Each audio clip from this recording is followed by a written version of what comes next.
pagsisikap sa panaroang 2024-2025 ay nabigyan ng pagkilala.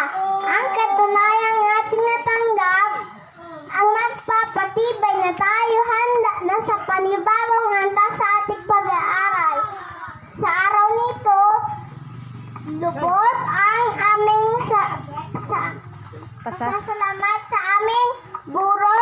Ma'am, salamat po sa mga oras na nandyan po kayo upang kami gabayan at sa mahabang pasensya upang kami ay matutong sumulat, bumasa at bumilang.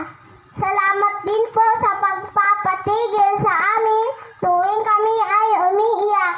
Kahit nahihirapan na po kayo sa paulit-ulit at araw-araw pagsisintas at pagsusuot ng aming sapatos.